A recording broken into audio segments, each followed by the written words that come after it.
porque juntam duas figuras importantes, o Quércia e o Ulisses, que eram dois grandes amigos. E em João Pessoa estávamos eu e o Quércia. E nós chegamos em João Pessoa para fazer um comício pelas diretas, e chegamos lá, não tinha ninguém, sabe? Não tinha ninguém que esperasse, não tinha ninguém que fizesse nada. Então, nós conseguimos reunir 6 vereadores na Câmara Municipal de João Pessoa. E começamos, então, um discurso, um encontro político com esses 6 vereadores de João Pessoa. Aí, esses 6 vereadores conseguiu lá dessas vans, essas Chevrolet, que tem um palanque em cima, e nós fomos fazer improvisar um comício na Praça Central, na Rua Central de João Pessoa. E foi uma coisa memorável, porque o Quércia, muito feliz no seu pronunciamento, e sempre falando também em nome de Ulisses, conseguiu mobilizar, inclusive, o pessoal da Paraíba. Foram passagens excelentes. E o apoio era difícil nos estados onde o regime militar dominava. Eram estados onde o PMDB não tinha representante, eram poucos representantes. Pernambuco foi assim que aconteceu. O prefeito da cidade, que era do PDT, é que nos ajudou. O governador, que era da Arena na época, não nos ajudou. Em Fortaleza, quem nos ajudou foi a Câmara Municipal, porque nem o prefeito e nem o governador, que eram da Arena, nos ajudaram, nos possibilitou qualquer tipo de desenvolvimento do trabalho. Mas a gente conviveu com Ulisses aquele dia a dia e aquele périplo pelo Brasil inteiro nessa campanha pelas diretas. Lembrar do comício da Praça da Sé, do encontro no Vale do Anhangabaú, no comício na Cinelândia. Então, foram passagens em que Ulisses demonstrou a sua liderança e todos reconheciam nele o chefe. O governador Montoro, ele tinha um cargo, vamos dizer assim, hierarquicamente mais representativo, governador do estado de São Paulo. O estado de São Paulo é a segunda economia da América Latina, né? Era até então, né? O México depois cresceu um pouco mais, mas ainda hoje é a terceira economia da América Latina. Então o Montoro tinha toda uma representatividade, mas o líder, o chefe, o cabeça, aquele que realmente tinha um papel de liderança, era o presidente Ulisses Guimarães. E ele soube comandar o processo das diretas de uma forma extremamente hábil, porque o regime militar impedia de toda forma qualquer votação que viabilizasse as eleições diretas. Mas Ulisses conseguiu fazer com que tudo isso fosse superado e que nós, mesmo na eleição indireta do presidente Tancredo, conseguíssemos a maioria. O resultado da luta pelas diretas foi que o próprio Congresso não conseguiu isolar o PMDB e inviabilizar a eleição de Tancredo no PMDB. O próprio Congresso percebeu, em função da luta pelas diretas, que eles tinham que aceitar a indicação de Tancredo, mesmo sendo na oposição ao regime militar, que iria dar fim, evidentemente, à sucessão de militares no processo, e aceitar que o Tancredo fosse eleito. Isso em função da liderança política de Ulisses Guimarães. Lincoln, Ulisses, como você vê o relacionamento de Ulisses com Rio Claro? Ulisses, a gente tem que lembrar o seguinte, que ele era uma figura nacional. Ele não tinha condição de ter a dimensão de Rio Claro. Ele tinha a dimensão do Brasil. Ele era uma figura nacional. Ele era requisitado por todos os governadores dos estados. Não havia como ele focar a sua visão política na cidade de Rio Claro. Porque ele ele foi ministro, ele foi deputado, presidente da Câmara, foi presidente do PMDB a nível nacional, e ele era a liderança nacional de referência. Os governadores todos o procuravam para aconselhamento, para apoiamento dos seus projetos, enfim, ele tinha essa importância, né? E, evidentemente, dentro do próprio partido, que era o partido de oposição, ele liderava o partido de oposição com relação a, representando toda uma bancada. Agora, com relação ao Rio Claro, ele a todo tempo ele teve um carinho especial com o Rio Claro, principalmente no período em que nós estivemos na prefeitura de Rio Claro. Ele tinha aquele cuidado que eu disse há pouco, de toda vez que ele assumisse a presidência da República, nos avisar e recepcionar o prefeito de Rio Claro, a mim ou ao Cal Machado, que também teve a oportunidade de estar lá como prefeito. Quando eu me licenciei, o Cal assumiu a prefeitura na minha substituição, e ele, por mais de uma vez, esteve lá com o Ulisses também o ajudou muito. Então ele tinha um carinho especial com o Rio Claro, ele via com atenção os filhos de Rio Claro.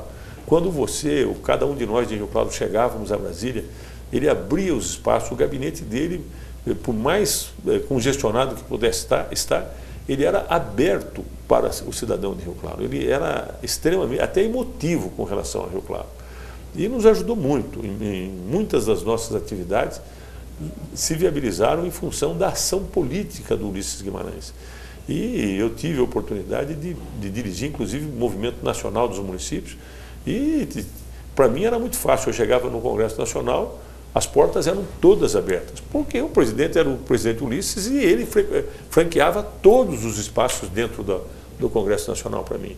Então isso nos ajudou muito a cidade.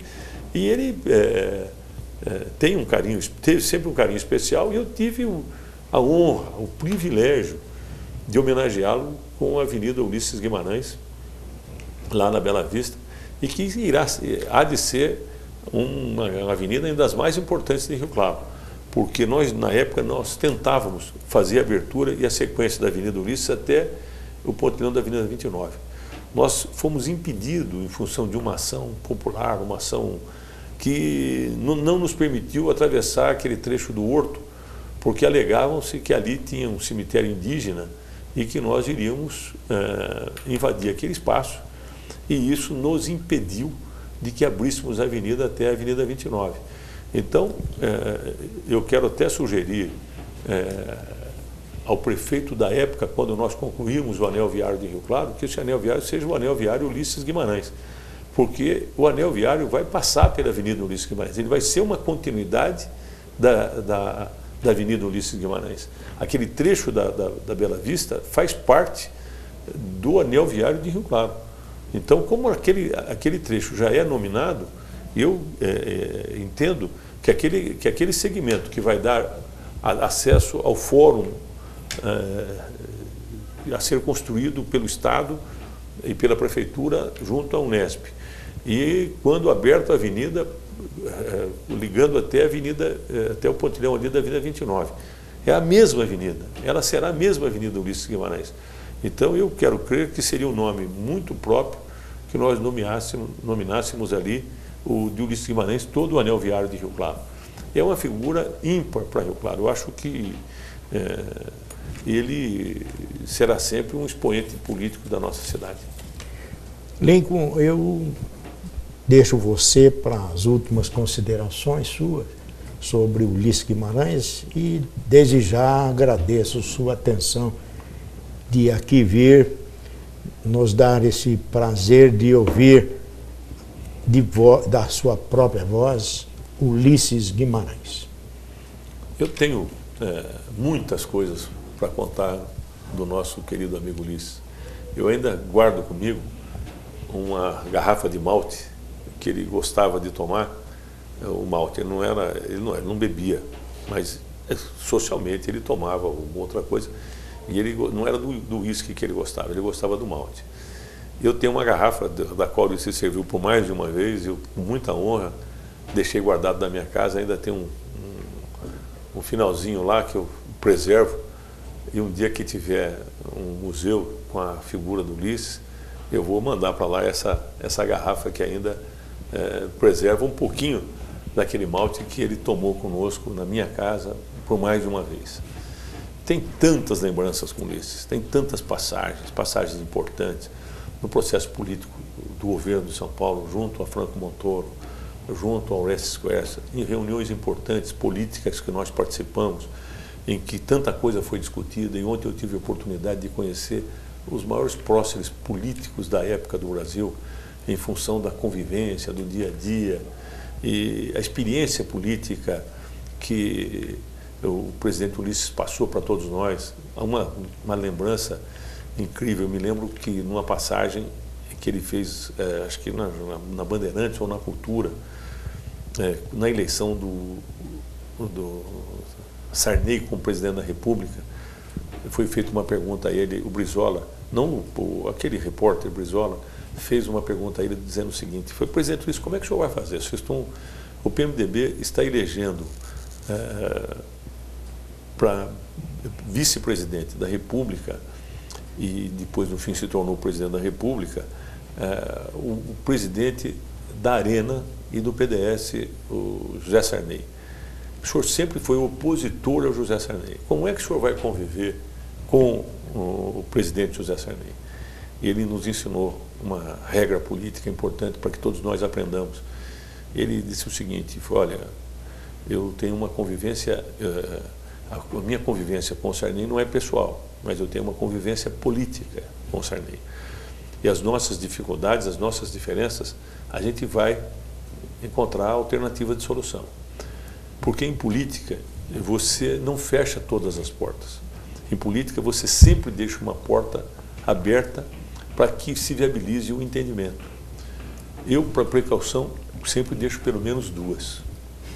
E é esse o ensinamento político que a gente tem que aprender. No relacionamento político, ele não pode ser de tal ordem que você não tenha a oportunidade de recompor uma ligação, um entendimento político. O comportamento político tem que ser comportamento político, tem que ser sempre de tal forma que exista a oportunidade de você ter uma chance de reconversar, de reencontrar. E se seguir a lição de Ulisses, é bom que se deixe duas, porque se por um acaso uma emperrar ou tiver alguma dificuldade, ainda você tem a chance da outra. Esse é um ensinamento que todos nós que temos uma vivência política tínhamos que levar em prática.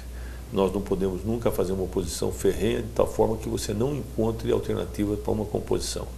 A composição política é sempre saudável. Ela não pode ser danosa, ela não pode ser desonrada, ela tem que ser respeitosa. E Ulisses nos ensinou muito a fazer isso. Então, eu guardo do Ulisses tantos e tantos ensinamentos pessoais, da nossa convivência, do nosso dia a dia, que Deus queira que eu tenha aprendido um mínimo com ele, para que nós possamos também ter uma qualidade de vida política bastante agradável. E deixar aqui os nossos companheiros, lembrando que eu tive a felicidade de ser o presidente do Conselho, ainda sou presidente do Conselho licenciado da Fundação Ulisses. O ex-prefeito Nevoeiro Júnior nos convidou para que nós assumíssemos, e eu assumi a presidência do Conselho com muita honra. Eu me afastei agora na disputa eleitoral deste ano, quando eu me lancei candidato a deputado federal, e eu vou conversar com o prefeito para que a gente volte a recompor o Conselho da Fundação, e isso me honra muito. Eu gosto de estar na Fundação que lembra o nome de Ulisses Guimarães. Eu gosto e incentivo o trabalho que a Fundação possa desenvolver no sentido de honrar esse nome tão importante para a política de Rio Claro. Meu muito obrigado dessa oportunidade, e Deus queira que Ulisses Guimarães sirva de exemplo e fermente a vontade política dos jovens de Rio Claro, que eles se espelhem na vida de Ulisses Guimarães e se ofereçam para essa convivência política que a cidade tanto precisa. Muito obrigado e parabéns pelo trabalho da Fundação.